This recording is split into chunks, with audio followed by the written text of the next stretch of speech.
សម្រាប់ខ្ញុំនៅពេលដែលខ្ញុំឃើញពួកគាត់មានភាពក្លាហានក្នុងការចូលមកនិយាយជាមួយខ្ញុំគឺខ្ញុំនឹងចូលទៅចិត្តគាត់ហើយលួងលោមគាត់ហើយនឹងប្រាប់ឲ្យគាត់មានភាពក្លាហាននិយាយទៅដូចខ្ញុំផ្ទាល់គឺខ្ញុំអត់មានភាពក្លាហានដូចគ្នាតែតាំងពីខ្ញុំបានចូលការងារស្ម័គ្រចិត្តហ្នឹងក្រុមមិត្តអប់រំមិត្តគឺខ្ញុំមានភាពក្លាហានក្នុងការនិយាយរឿងក្នុងចិត្តរបស់ខ្ញុំទៅឲ្យនរណាម្នាក់ស្ដាប់ចឹងណាសម្រាប់ខ្ញុំគោលដៅហ្នឹងគឺចង់ខ្លាយទៅជាពេទ្យហើយបន្ទាប់ពីខ្ញុំបានចូលរួមក្នុងមិត្តអប់រំមិត្តមកវាមានមេរៀនច្រើនដែលអាចឲ្យខ្ញុំជាបទពិសោធន៍នៅថ្ងៃអនាគតចឹងណាបងដែលវាមានច្រើនមានទាំងសុខភាពបន្តពូជសុខភាពផ្លូវភេទការលូតលាស់របស់ក្មេងប្រុសក្មេងស្រីជំងឺផ្សេងដែលយើងអាចដឹងចឹងទៅវាជាជំនួយមួយដែលពេលដែលខ្ញុំអាចខ្លាយទៅជានិស្សិតពេទ្យទៅខ្ញុំអាចនឹងដឹងពីនឹងខ្លះដែរបង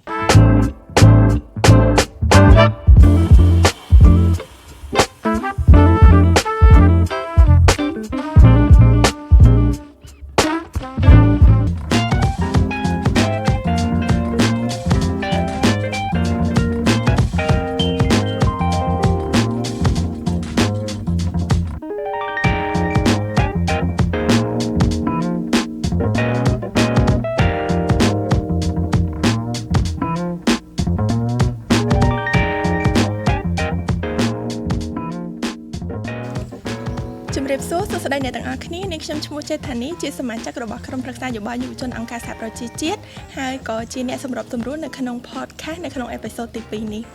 នៅក្នុងវគ្គនេះយើងនឹងនាំប្រិយមិត្តទស្សនិកជនទាំងអស់គ្នាទៅជួបជាមួយនឹងយុវជនគំរូនៅក្នុងសាលារៀនមួយកាលពីវគ្គទី1យើងបានជួបជាមួយនឹងយុវជននៅក្នុងខេត្តក្រចេះដែលគាត់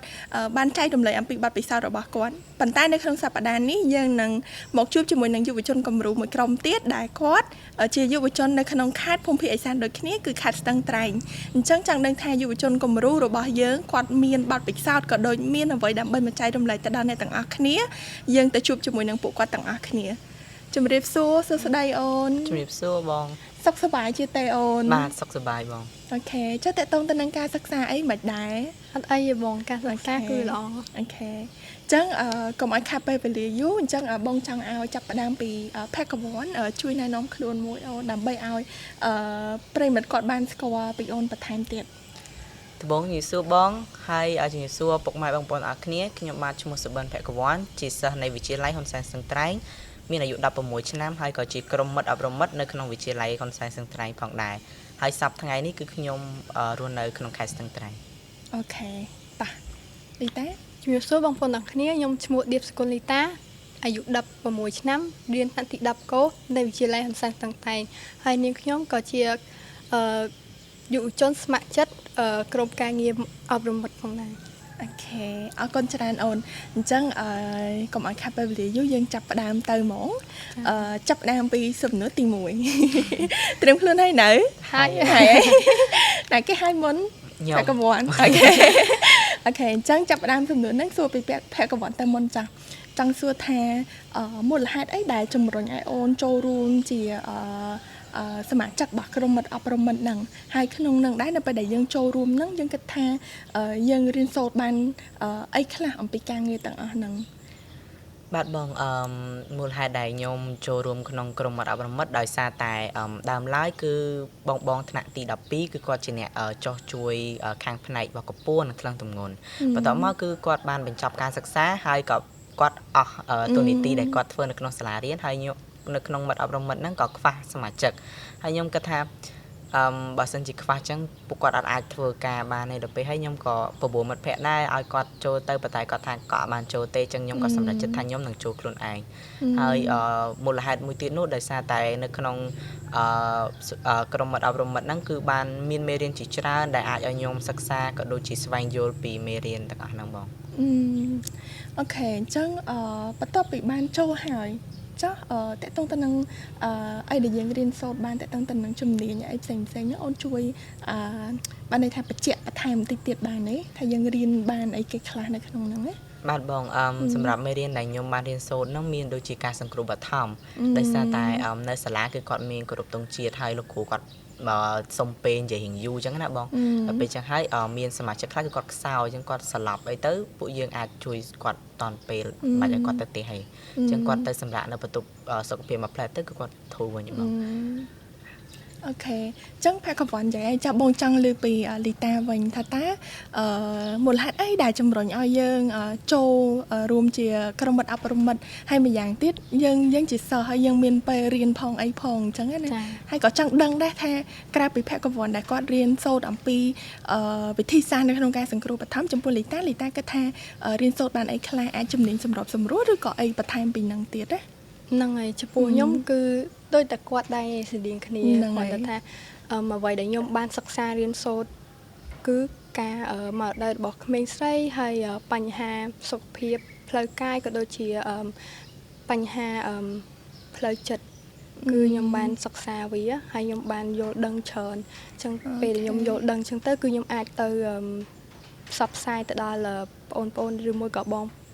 មិត្តភ័ក្តិដែលគាត់បានដឹងអញ្ចឹងគឺខ្ញុំបានអាចទៅផ្សព្វផ្សាយពួកគាត់ឲ្យបានដឹងអូខេ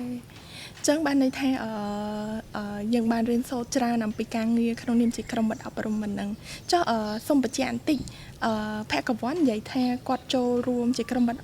អប់រំមិនហ្នឹងដោយសារគាត់មើលឃើញថាអត់សូវមានអ្នកចូលរួមឬក៏សិស្សច្បងជំនាន់មុនគាត់ឡើងទី12ផុតចុះចំពោះអូនវិញតើមានមូលហេតុអីដែរកន្លែងហ្នឹងអូនចំពោះខ្ញុំហ្នឹងហើយឃើញថានៅក្នុងបន្ទប់សុខភាពមិត្តអប់រំមិត្តហ្នឹងគឺភាគច្រើនគឺអត់សូវមានអ្នកចង់ចូលដោយសារតែគេគិតថានៅក្នុងហ្នឹងគឺវាអត់មានអីសំខាន់ណាតែការពិតគឺនៅក្នុងបន្ទប់មិត្តអប់រំមិត្តហ្នឹងគឺមានមេរៀនជាច្រើននិងមេរៀនល្អដែលអាចបង្រៀនឲ្យយើងបានដឹងច្រើនហើយក៏ដូចជាមេរៀនដែលតាក់ទងទៅនឹងសង្គមផងដែរអូខេចឹងស្ដាប់ទៅគួរឲ្យចាប់អារម្មណ៍តាក់ទងទៅនឹងបន្ទប់សុខភាពក៏ដូចជាមេរៀនដែលយើងបានរៀនអំពីមិត្តអប់រំមិត្តចឹងបងចង់សួរទៅលីតាបច្ចៈបន្តិចនៅពេលដែលយើងបានចូលរៀនហើយយើងគិតថានឹងសំខាន់ណាស់សម្រាប់យើងហើយជាពិសេសយើងជាក្មេងស្រីសម្រាប់ខ្ញុំគឺសំខាន់ព្រោះអីពេលដែលយើងបានរៀនសិក្សាពីមេរៀនហ្នឹងគឺយើងអាចយកមេរៀនហ្នឹងក៏ដូចជាបទពិសោធន៍ដែលយើងបានជួបបានរៀនហ្នឹងគឺយើងអាចទៅចែករំលែកដល់បងប្អូនមិត្តភ័ក្តិក៏ដូចជាមនុស្សនៅជុំវិញខ្លួនយើងឲ្យបានដឹងហើយយើងក៏អាចបង្រៀនឲ្យពួកគាត់មានភាពក្លាហានក្នុងការចូលទៅនិយាយជាមួយនឹងនរណាម្នាក់អញ្ចឹងណាបងអូខេអរគុណអូនអញ្ចឹងយើងបានរៀនសូត្រអំពីបទពិសោធន៍របស់ទាំងពីរនាក់តើតើទៅនឹងកត្តាឬក៏មូលហេតុដែលជំរុញឲ្យយើងចូលរួមជាមិត្តជាក្រុមមិត្តអប់រំមិត្តអញ្ចឹងបងគិតថានៅពេលដែលយើងបានចូលហើយយើងបានរៀនសូត្រច្រើនប៉ុន្តែស្របពេលជាមួយគ្នានឹងបងក៏គិតថាគ្នាយើងអាចនឹងជួបបញ្ហាប្រឈមអីមួយចំនួនដែរត្រូវអត់អញ្ចឹងអាចថាចង់ឲ្យពិភពកវ័នចៃរំលែកទៅមុនចាស់ចង់ដឹងថាតើពេលដែលយើងចូលហើយនឹងយើងជួបបញ្ហាប្រឈមអីខ្លះដែរអូនបាទបងសម្រាប់បញ្ហាប្រឈមមានបងដោយពួកយើងត្រឹមទី10អញ្ចឹងទៅពួកយើងអាយុប្អូនបងដែលគាត់ថ្នាក់ទី12ហើយពេលដែលពួកយើងចុះទៅធ្វើការងារដូចជាវកពស់ថ្លឹងទម្ងន់ពួកគាត់គឺពួកគាត់អ្នកខ្លះគឺគាត់អត់យកចិត្តទុកដាក់ឲ្យពួកយើងហើយគាត់និយាយថាមើលស្រាលពួកយើងថាពួកយើងក្មេងជាងគាត់ហ្នឹងហើយទៅធ្វើអីមានសមត្ថភាពណាទៅនេះពួកគាត់ធំជាងយើងគាត់ដឹងមុនយើងអញ្ចឹងណាប៉ុន្តែតាមពិតទៅនេះមិនមែនជាតាមថាមិនបានពួកយើងគឺយល់ដឹងច្រើនជាងពួកគាត់ដោយសារតែមុននឹងពួកយើងចុះទៅអនុវត្តគឺពួកយើងបានបណ្ដុះបណ្ដាលហើយបងហើយហ្នឹងហើយបងបញ្ហាប្រឈមរបស់ខ្ញុំមានតែប៉ុណ្ណឹងអូខេមានតែប៉ុណ្្នឹងទេចាពីខាងលីតាវិញមិនដែរអូនចាចំពោះខ្ញុំគឺឃើញថាមានមិត្តភ័ក្តិឬក៏ពួកគាត់ជាច្រើនដែលអត់មានភាពក្លាហានក្នុងការចូលមកនិយាយជាមួយនឹងខ្ញុំអញ្ចឹងទៅគឺខ្ញុំពិបាកនៅក្នុងការបកស្រាយប្រាប់គាត់ណាហ្នឹងហើយវាពិបាកខ្លាំងមែនតើនៅពេលដែលគាត់ត្រូវការជំនួយប៉ុន្តែយើងអាចទៅជួយគាត់បានដោយសារតែគាត់មានភាពក្លាហានក្នុងការចូលមកនិយាយជាមួយយើងអញ្ចឹងណាបងហើយមួយទៀតគឺការសិក្សាវារៀងប៉ះពាល់ដល់ការសិក្សាដូចគ្នាមកពេលខ្លះគឺយើងមានការប្រជុំឬក៏ការចុះទៅប្រាប់អនុវត្តផ្ទាល់អញ្ចឹងហើយគឺប៉ះពាល់ដល់ម៉ោងការសិក្សាអញ្ចឹងណាបងអូខេចាគ្នាយើងបានចែករំលែកពីបញ្ហាប្រឈមមួយអញ្ចឹងចង់ដឹងដែរពេលហ្នឹងបើសិនជា គាត់អត់ហ៊ាននិយាយឬក៏គាត់អត់សូវស្ដាប់យើងពេលហ្នឹងយើងមានជាវិធីសាស្ត្រអីដើម្បីធ្វើម៉េចសម្របសម្រួលឲ្យអាស្ថានភាពនឹងល្អប្រសើរអញ្ចឹងចង់សួរទៅភក្ត្រកវ័នតិចបានទេពេលហ្នឹង បាទបងពេលហ្នឹងគឺពួកយើងព្យាយាមនិយាយធម្មតានិយាយមានផ្ដល់ជាដូចឲ្យគាត់មានភាពកក់ក្ដៅហ៎បងតែគាត់ស្ដាប់ទៅគាត់ថាពួកយើងអាចជួយលាក់រឿងហ្នឹងគាត់បានអាចជួយដោះស្រាយពួកគាត់បានទៅពួកគាត់ហ៊ាននិយាយរឿងហ្នឹងមកឲ្យពួកយើងទៅបានពួកយើងអាចជួយគាត់បានបង អូខេចាលីតាមានអីបន្ថែមឯកន្លែងហ្នឹងជាបទពិសោធន៍របស់យើង សម្រាប់ខ្ញុំនៅពេលដែលខ្ញុំឃើញពួកគាត់អត់មានភាពក្លាហានក្នុងការចូលមកនិយាយជាមួយខ្ញុំគឺខ្ញុំនឹងចូលទៅចិត្តគាត់ហើយលួងលោមគាត់ហើយនឹងប្រាប់ឲ្យគាត់មានភាពក្លាហាននិយាយទៅដូចខ្ញុំផ្ទាល់គឺខ្ញុំអត់មានភាពក្លាហានដូចគ្នាតែតាំងពីខ្ញុំបានចូលការងារស្ម័គ្រចិត្តហ្នឹងក្រុមមិត្តអប់រំមិត្តគឺខ្ញុំមានភាពក្លាហានក្នុងការនិយាយរឿងក្នុងចិត្តរបស់ខ្ញុំទៅឲ្យនរណាម្នាក់ស្ដាប់ចឹងណា លីតាបងចាប់អារម្មណ៍មួយហើយក៏ចាប់អារម្មណ៍របស់ភក្ត្រកវ័នដែរអញ្ចឹងបងចង់សួរបន្តិចថានៅពេលដែលលីតាជួបបញ្ហាទាំងអស់ហ្នឹងហើយតើពេលហ្នឹងយើងដោះស្រាយវារបៀបម៉េចទៅអូន ចាសម្រាប់ខ្ញុំគឺខ្ញុំចូលទៅចិត្តពួកគាត់ហើយខ្ញុំលួងលោមពួកគាត់កុំឲ្យមានភាពកុំឲ្យមានការភ័យខ្លាចហើយឲ្យពួកគាត់មានភាពក្លាហាននៅក្នុងការចូលមកនិយាយជាមួយនឹងខ្ញុំហើយនឹងក៏ដូចជាមិត្តភ័ក្តិឬក៏គ្រួសារអីក៏ដោយឲ្យតើគាត់អាចទុកចិត្តនឹងនិយាយរឿងហ្នឹងបាន អូខេអូនចាស់ភក្ត្រកវ័នវិញអូនតកតងទៅនឹងបញ្ហាប្រឈមរបស់អូនហើយពេលហ្នឹងយើងដោះស្រាយវារបៀបម៉េចទៅ បាទបងសម្រាប់បញ្ហាប្រឈមរបស់ខ្ញុំហ្នឹងពេលហ្នឹងខ្ញុំបានទៅរីកាប្រាប់អ្នកគ្រូដែរប្រាប់គាត់ពីរឿងដែលខ្ញុំជួបហ្នឹងទៅគាត់ក៏ថាពេលចុះទៅលើកក្រោយគាត់នឹងឲ្យអ្នកគ្រូម្នាក់ដើម្បីចូលទៅជួយដើម្បីកុំឲ្យពួកគាត់អញ្ចឹងទៀតបង អូខេបានន័យថាឲ្យអ្នកគ្រូគាត់ជួយសម្របសម្រួលយើងទៅអូខេអញ្ចឹងបងមានអារម្មណ៍ថាចាបញ្ហាប្រឈមរបស់គ្នាយើងហ្នឹងផ្សេងគ្នាហើយយើងក៏បានស្វែងរកដំណោះស្រាយដើម្បីឲ្យអាហ្នឹងវាល្អប្រសើរឡើងហើយទៀតសោតក៏មានការគ្រប់គ្រងពីលោកគ្រូអ្នកគ្រូយើងដែរដើម្បីជួយធ្វើម៉េចឲ្យក្រុមមិត្តអប់រំមិត្តរបស់យើងហ្នឹងអាចអនុវត្តសកម្មភាពទៅដោយរលូនបានបន្តពីនឹងទៅទៀតព្រោះបងដឹងច្រើនពីគ្នាយើងតាក់ទងទៅនឹងការចូលរួមហ្នឹងប៉ុន្តែបងចង់ឲ្យគ្នាយើងចែករំលែករឿងមួយដែលគ្នាយើងគិតថាមានមោទនភាពចំពោះខ្លួនឯងដែលបានចូលរួមនៅក្នុងក្រុមមិត្តអប់រំមិត្តហ្នឹងណាអញ្ចឹងឲ្យគ្នាយើងអាចចែកម្លែកមកបងបានទេអញ្ចឹងអាចចាប់ផ្ដើមពីភក្ត្រកវ័នទៅមុន បាទសម្រាប់ខ្ញុំផ្ទាល់គឺខ្ញុំមានអារម្មណ៍ថាសប្បាយចិត្តពេលដែលខ្ញុំបានចូលរួមជាមួយក្រុមមិត្តអប់រំមិត្តដោយសារតែខ្ញុំបានជួយជាចំណែកមួយនៃសាលារៀនដែលជួយពួកគាត់ជាសិស្សានុសិស្សដែលគាត់អត់បានយល់ដឹងអំពីមេរៀនផ្សេងៗដែលតាក់ទងនឹងរាងកាយរបស់គាត់តាក់ទងនឹងសុខភាពដែលគាត់រស់នៅហើយពេលដែលខ្ញុំបានចែករំលែកទៅខ្ញុំមានអារម្មណ៍ថាសប្បាយចិត្តបងពេលដែលយើងចែករំលែកទៅយើងមានអារម្មណ៍ថាយើងជាចំណែកមួយដែលជួយពួកគាត់ដែរពេលអញ្ចឹងទៅសប្បាយចិត្តបងនៅក្នុងការចូលរួមក្នុងមិត្តអប់រំមិត្ត អូខេអូនចាស់ចំពោះលីតាវិញមិនដែរអូន ចាបងសម្រាប់ខ្ញុំគឺស្តៀងគាត់ដូចគ្នាគឺខ្ញុំមានមោទនភាពដែលបានជួយពួកគាត់ឲ្យចេញពីអាភាពអ៊ូអាប់រឿងដែលគាត់ត្រូវការជំនួយអញ្ចឹងគឺយើងអាចជួយគាត់បានហើយមួយទៀតគឺយើងអាចជួយឲ្យគាត់មានភាពក្លាហានជាងមុនក្នុងការចូលទៅនិយាយរឿងក្នុងចិត្តទៅប្រាប់នរណាម្នាក់អញ្ចឹងគឺខ្ញុំសប្បាយចិត្តនៅពេលបានឃើញពួកគាត់មានភាពក្លាហានហើយអាចនិយាយរឿងក្នុងចិត្តរបស់គាត់ទៅប្រាប់អ្នកដទៃបាន អូខេអញ្ចឹងបានន័យថាគ្នាយើងមានចំណុចប្រហែលគ្នាប៉ុន្តែបងដូចជាឮមកថាមានអ្នកគេអាចតម្រង់ទៅរកគោលដៅអីមកយោព្រោះឮគ្នាយើងលៀងមកថាមានអ្នកខ្លះចង់ខ្លាចជាគ្រូពេទ្យអ្នកខ្លះចង់អីទៅអញ្ចឹងនៅពេលដែលចូលរួមនៅក្នុងមិត្តអប់រំមិនអាចជួយតម្រង់គ្នាយើងទៅរកគោលដៅយើងមិនដែរដូចជាឮមកថាភក្ត្រកវ័នដែរពេលហ្នឹងអញ្ចឹងពេលហ្នឹងមិនដែរអូន បាទបងសម្រាប់ខ្ញុំគោលដៅហ្នឹងគឺចង់ខ្លាចទៅជាពេទ្យហើយបន្ទាប់ពីខ្ញុំបានចូលរួមក្នុងមិត្តអប់រំមិត្តមកវាមានមេរៀនច្រើនដែលអាចឲ្យខ្ញុំជាបទពិសោធន៍នៅថ្ងៃអនាគតចឹងណាបងដែលវាមានច្រើនមានទាំងសុខភាពបន្តពូជសុខភាពផ្លូវភេទការលូតលាស់របស់ក្មេងប្រុសក្មេងស្រីជំងឺផ្សេងៗដែលយើងអាចដឹងចឹងទៅវាជាជំនួយមួយដែលពេលដែលខ្ញុំអាចខ្លាចទៅជានិស្សិតពេទ្យទៅខ្ញុំអាចនឹងដឹងពីនឹងខ្លះៗដែរបង អូខេ ចឹងបានន័យថានៅពេលដែលយើងចូលរួមហ្នឹងគឺយើងអាចជួយទៅកាន់មិត្តភ័ក្តិរបស់យើងបានអាចជួយទៅកាន់សាលារបស់យើងបានហើយស្របពេលហ្នឹងខ្លួនឯងក៏យើងអាចតម្រង់ទៅរកគោលដៅរបស់យើងហើយពង្រឹងជំនាញរបស់យើងបន្ថែមទៀតដែរអូខេគ្នាយើងបានចែករំលែកមកបងចាប់អារម្មណ៍ចំណុចមួយទៀតដែលបងចង់ដឹងព្រោះពីដើមមកគឺយើងនិយាយអំពីគ្នាយើងច្រើនប៉ុន្តែចង់ឲ្យចែករំលែកអំពីតិចនិចមួយចំនួនដើម្បីឲ្យមិត្តភ័ក្តិឬក៏អ្នកដែលគាត់រៀននៅក្នុងសាលាជាមួយយើងក្នុងករណីដែលគាត់ចង់ចូលរួមជាក្រុមមិត្តអប់រំមិត្តដូចយើងដែរថាតើគាត់គួរត្រៀមលក្ខណៈបែបណាខ្លះអញ្ចឹងអាចចាប់ផ្ដើមពីលីតាមុន